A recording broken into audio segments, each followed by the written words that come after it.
Hi, this video covers the chapter of banking, which is a part of the unit money and banking. The chapter of money has already been covered in a different video. So this video will be covering the chapter of banking, right? We have already discussed that the total weightage of this particular unit is of 6 marks. So let's continue with this chapter. We'll start with the understanding of this process of credit creation.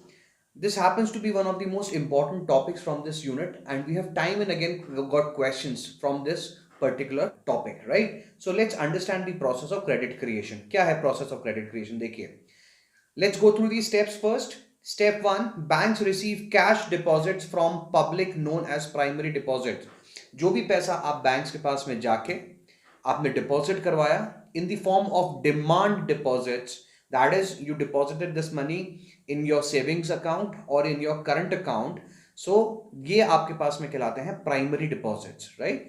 ये demand deposits हैं जिनको हम लोगों ने credit creation के अंदर primary deposit का नाम दिया. ये पहला डिपॉजिट है जो आपने बैंक के साथ में किया है. नाउ क्या करेगा bank? Lend this money to borrowers by way of credit entry in their accounts. समझिएगा क्या हो रहा है. When you deposit money with the bank knows that all the depositors are not going to come at once to withdraw their money.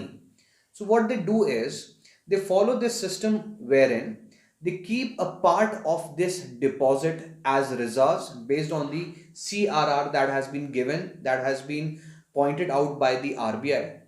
CRR के percentage के बराबर का पैसा वो अपने पास में रखेंगे and they would forward the rest of this money into the market in the form of loans, right? Now ये जो लोन्स आपको दिए जा रहे हैं, ये लोन किस तरीके से दिया जाता है? प्रैक्टिकल प्रोसेस समझिएगा. The bank will open an account of the Loni with itself and would then deposit this amount of loan in that particular account.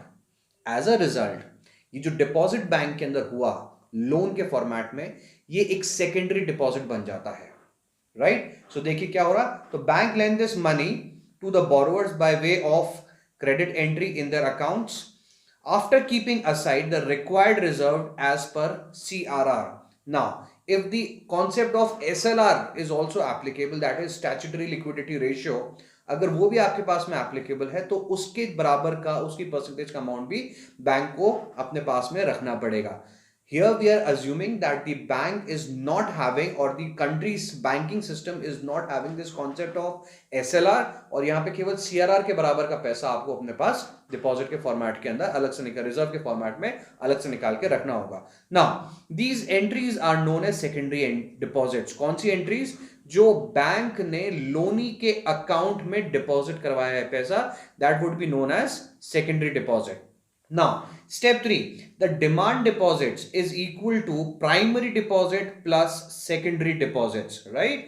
दोनों, यानी कि पहली बार में जो पैसा आपने डिपॉजिट करवाया था वो शामिल है, and the money that the bank deposited in loanee's account is also a part of the demand deposit, right? Because you can withdraw that money from your bank account at any point of time. Now, the secondary deposit come back to the banking system in the form of primary deposits. Loni बाहर लेके गया पैसा and then assuming कि वो सारा का सारा पैसा वापस से आपने जिस भी व्यक्ति को पे किया वो वापस से बैंकिंग सिस्टम के अंदर प्राइमरी डिपॉजिट बना के लेके आ रहा है. The cycle continues and thus demand deposits become many times of primary deposit, right? We'll understand this with an example. देखिएगा यहाँ पे, और एग्जाम में भी आपसे क्वेश्चन में कई बार पूछा जा रहा है कि एक हाइपोथेटिकल एग्जाम्पल लेके आपको एक्सप्लेन करना है the system of credit creation. तो you can use this example. क्या हो रहा है देखिए, पहला आपने प्राइमरी डिपॉजिट जो आपने बैंक के अंदर डिपॉजिट करवाया 10,000 रुपीज, क्या करना था बैंक को? हमने यहाँ पे अज्यूम किया है कि CRR that is at 10%, that is 10% of whatever deposits are being made with the bank. The bank need to keep it aside in the form of liquid format, liquid cash, right? So 10,000 रुपए deposit हुआ bank के पास में. Bank kept 1,000 rupees with itself as reserved cash and lent the rest of 9,000 rupees to the loanee. Now ये 9,000 रुपए क्या हो रहा है? ये फिर से बैंकिंग सिस्टम के अंदर आ रहा है. 9,000 रुपीज फिर से बैंकिंग सिस्टम के अंदर डिपॉजिट बन के आ रहा है.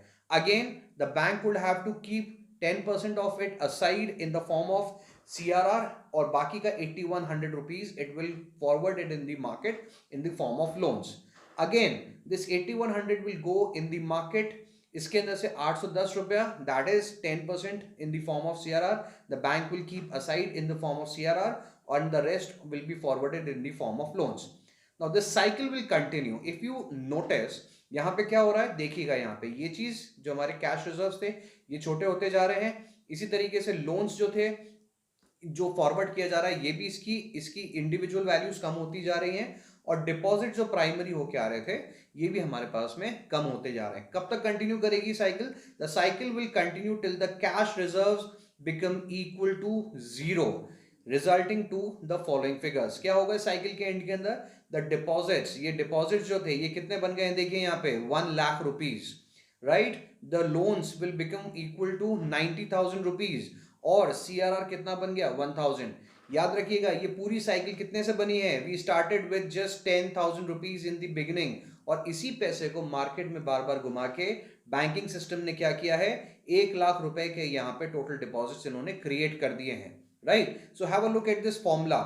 देखिए क्या हो रहा है यहाँ पे, demand deposits in the economy, total demand deposits is equal to primary deposit multiplied by 1 upon CRR. Now question में हो सकता है आपको CRR की जगह LRR, that is legal reserve ratio दे रखा हो. तो लीगल रिजर्व रेशियो क्या होता है? What is LRR? LRR is equal to CRR plus SLR, right. So do not gate confused. अगर क्वेश्चन के अंदर CRR गिवन है तो आप CRR यूज करेंगे, अगर LRR गिवन है तो आप LRR यूज करेंगे. तो देखिएगा क्या हुआ यहाँ पे, जो भी आपके पास में था 10,000 रुपीज आपने यहाँ पे डिपॉजिट किए थे प्राइमरी डिपॉजिट के फॉर्मेट के अंदर, मल्टीप्लाइड बाय 1 अपॉन 10%, तो कितना पैसा बन के आ गया मार्केट के अंदर? 1 lakh rupees. This is the format of credit creation, right. You may take screenshots of this so that you can use this to show a hypothetical example in exams if you get a question based on credit creation, right? So let's move ahead. Now functions of central bank, अगर आपके पास में direct question आ रहा है central bank के ऊपर based, तो यहाँ पे आपके कोई भी इनमें से 4 फंक्शंस पूछे जा सकते हैं, या फिर आपसे किसी एक फंक्शन के बारे में डिटेल में पूछा जा सकता है. So these are the functions of central bank. क्या क्या है देखिएगा. सबसे पहला, it is the currency authority, it is the currency authority of the country, यानी कि करेंसी को प्रिंट करने के राइट्स जो होते हैं वो जनरली हर कंट्री के अंदर सेंट्रल बैंक के पास में होते हैं. हमारी कंट्री के अंदर भी जो करेंसी को प्रिंट करने के एक्सक्लूसिव राइट्स हैं, they lie with the RBI, that is reserve bank of India, which is the central bank of India, right. So the RBI has got exclusive rights to issue currency notes. हमारे यहाँ पे जो coins हैं that are being minted by the finance ministry, right, वो ध्यान रखिएगा. और 1 रुपी के जो नोट्स होंगे that too are being printed by the finance ministry, that is the government of India. इसीलिए अगर आप ध्यान दें तो हमारे जितने भी कॉइन्स हैं उनके ऊपर भारत सरकार लिखा हुआ आता है. सिमिलरली हमारे जितने भी नोट्स हैं एक्सेप्ट 1 रुपी नोट्स, उन सब के ऊपर रिजर्व बैंक ऑफ इंडिया लिखा हुआ आता है, because it's the reserve bank of India that is printing that particular currency. Now the second function is banker to the government. As a banker to the government, bank किसका काम कर रहा है? Government के बैंकर का काम कर रहा है. तो एज एन इंडिविजुअल आप जो भी अपने बैंक से फंक्शंस काम में लेते हैं, गवर्नमेंट के वो सारे banking functions are being carried out by the central bank. तो क्या क्या काम कर रहा है ये? This is management of government accounts, purchase और sale of government securities and advisory function for the government, कि गवर्नमेंट को एडवाइज करना कि गवर्नमेंट को किस तरीके से it can control the economy और it can work for the betterment of the economy. तो जब आपके पास में क्वेश्चन आएगा banker to the government function explain करना है, तो आपको वहां पे ये तीनों चीजें लिखनी जरूरी है. पहला कौन सा? मैनेजमेंट फंक्शन, दूसरा purchase and sale of securities, और तीसरा एडवाइजरी. ये सारी चीजें आपको वहां पे लिखनी जरूरी होंगी. We have got questions in the past based on this particular function. 4 number का क्वेश्चन आएगा, वहां पे आपको एक्सप्लेन करना है. Next, bankers bank and supervisory role. जो कमर्शियल बैंक्स हैं उनके भी बैंक का काम, उनको जो सुपरविजन का काम है, उनकी आपस में जो डीलिंग्स हो रही है उनको मॉनिटर करने का काम है, वो कौन कर रहा है? सेंट्रल बैंक कर रहा है. So it's the bankers bank and supervisory role. क्या क्या काम कर रहा है? It is accepting deposits and forwarding loans to commercial banks, right? And the clearing house function. Clearing house function क्या हो रहा है? जब चेक्स आपके पास में दो बैंक्स आपस में एक्सचेंज करते हैं थ्रू इट्स कस्टमर्स, राइट, तो उसको पूरा मॉनिटर करने का जो काम होता है that is done by the reserve bank of India, particularly in our country, right? और तीसरा काम क्या है इसका? कंप्लायंस को फॉलो करने का, कंप्लायंस को ओवरसी करने का, इंश्योर करने का that the commercial banks are complying by the policies which have been laid down by the central bank, right? Next, lender of last resort. बिल्कुल आपके पास में स्थिति खराब हो गई है अगर गवर्नमेंट की या बैंक की, किसी पर्टिकुलर कमर्शियल बैंक की, तो उस स्थिति में वो लास्ट लेंडर जिसके पास में कमर्शियल बैंक जाएगा और उसकी अपनी समस्याओं का हल करवाएगा that is the central bank, right? Next is custodian of foreign exchange. हमारी कंट्री के जो फॉरेन एक्सचेंज रिजर्व्स होंगे they are kept with the central bank that is the RBI in our country. Last one is the control of credit in the economy. This is the sixth point. Control of credit in the economy, यानी कि economy के अंदर कितना पैसा कर्जे के format में flow करना है, that too is controlled by the central bank of the country, right? So let's move ahead. Now, बहुत important, how central bank controls credit और money supply in the market. This would be the most important topic जिसके ऊपर हर साल questions बनते हुए आ रहे हैं हमारे एग्जाम्स के अंदर। That is the way in which the central bank controls the flow of credit in the economy. पहली बात तो याद रखिएगा, कौन सी policy? This is known as monetary policy. जिस पॉलिसी के तहत सेंट्रल बैंक कंट्रोल कर रहा है that is known as the monetary policy. Monetary policy, that is, this is the policy that controls the flow or supply of money in the market by the way of banking system of the country, right? Now, अब क्या करना है यहाँ पे समझिए, कौन कौन से हमारे टूल्स यहाँ पे काम करेंगे। तो the instruments of credit control they are broadly classified into two categories. First are the quantitative instruments and the other ones are qualitative instruments. दोनों के बीच में डिफरेंस समझिए क्या है। इंस्ट्रूमेंट्स क्या कर रहे हैं?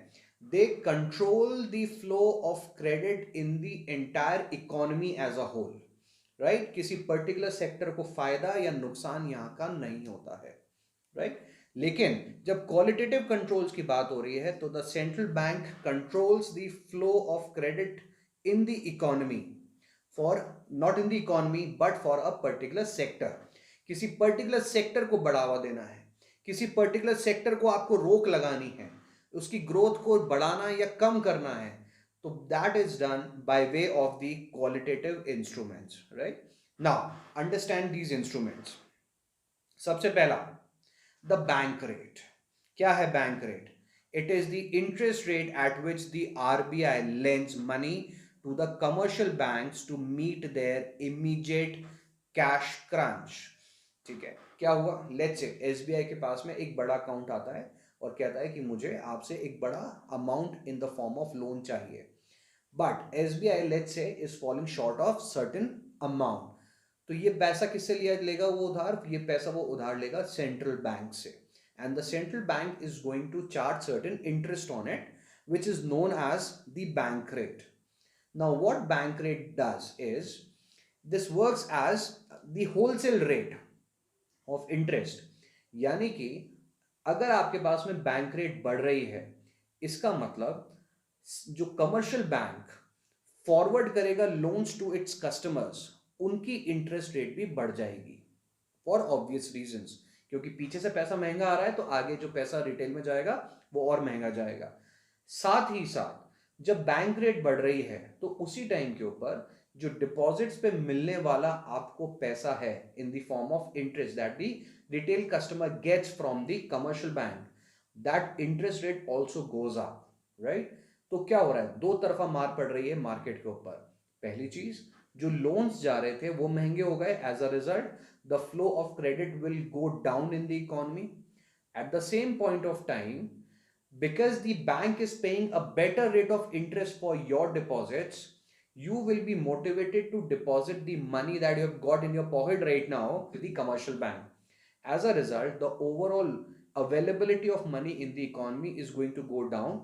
As a result, this is going to work as a solution to the problem of inflation, right? तो क्या हो रहा है, सिमिलरली डिफ्लेशन के केस के अंदर क्या होगा कि हमारी जो रेट ऑफ इंटरेस्ट होंगी उनको कम कर दिया जाएगा, लोन लेना सस्ता हो जाएगा, बैंक में पैसा डिपॉजिट करवाने की ल्यूक्रेटिवनेस कम हो जाएगी।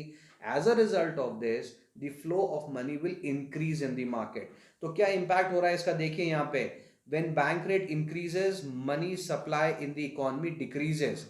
Similarly, when bank rate decreases, money supply increases. You may take a screenshot of this. Simple सी चीज है, बिल्कुल एग्जाम के अंदर इसके ऊपर क्वेश्चन आना पक्का है। Next, the second tool is that of repo rate. Now, repo rate works in a similar manner as the bank rate. लेकिन क्या हो रहा है यहाँ पे देखिए, interest at which the RBI offers secured short-term loans to the commercial banks. Bank rate वाले loans और रेपो रेट वाले लोन्स के अंदर डिफरेंस क्या है मेन, कि यहाँ पे ये लोन्स जो होते हैं ये सिक्योर्ड होते हैं, राइट? फंक्शनिंग एग्जैक्टली सेम रहेगी जैसे कि बैंक रेट्स की है। As a result when repo rate increases money supply decreases, and when repo rate decreases money supply increases. बिल्कुल सिमिलर फंक्शन है, फंक्शनिंग है जैसे कि बैंक रेट्स की थी, वही फंक्शनिंग आपके पास में रेपो रेट की भी काम करती है, राइट?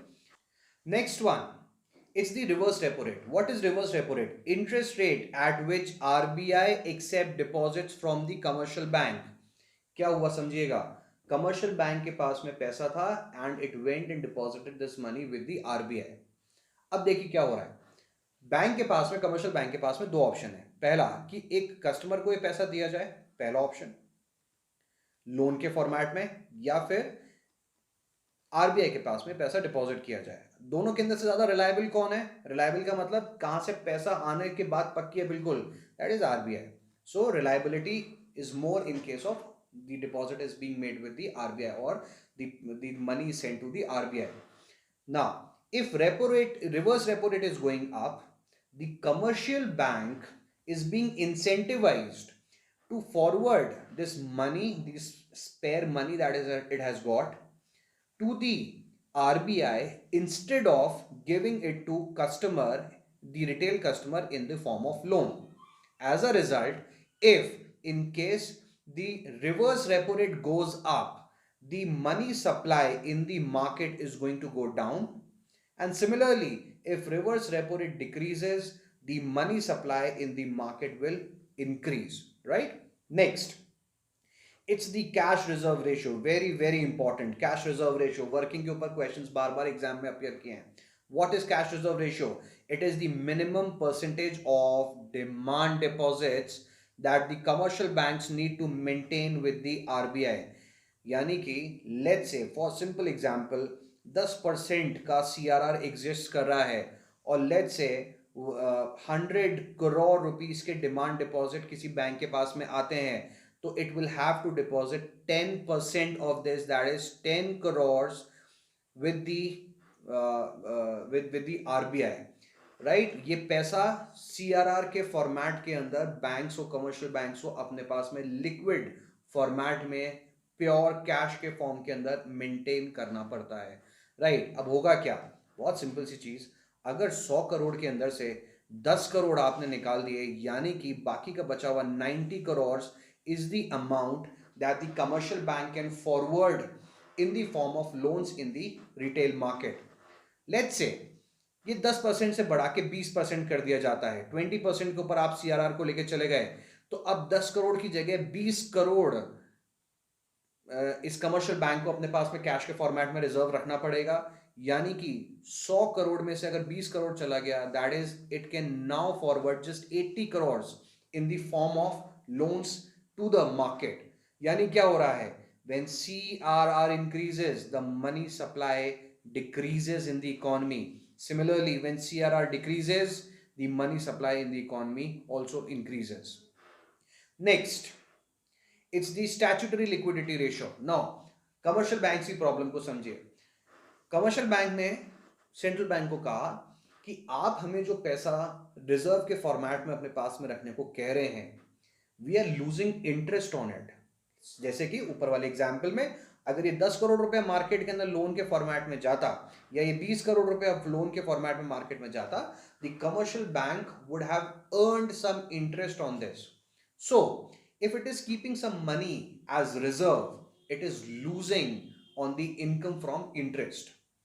तो आरबीआई ने उनको क्या कहा, आरबीआई ने उन्हें कहा कि आप इस पैसे को ले जाकर के और किसी चीज में इन्वेस्ट कर सकते हैं। किस में इन्वेस्ट कर सकते हैं? इसको पैसे को आप अपने पास में इन्वेस्ट कर सकते हैं in the form of gold और in the form of government approved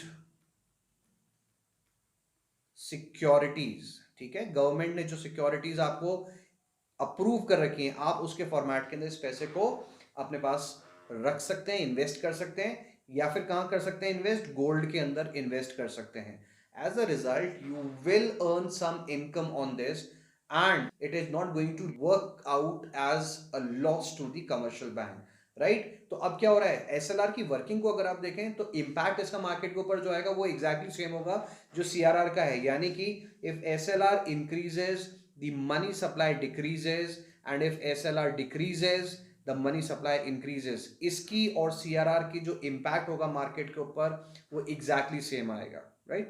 Next, now we are going through the qualitative instruments। क्या कर रहे हैं qualitative instruments? These control the flow of money towards specific sector of the economy। क्या क्या है ये देखिए। सबसे पहला मार्जिन रिक्वायरमेंट। क्या है मार्जिन रिक्वायरमेंट? को बहुत सिंपल सी चीज है।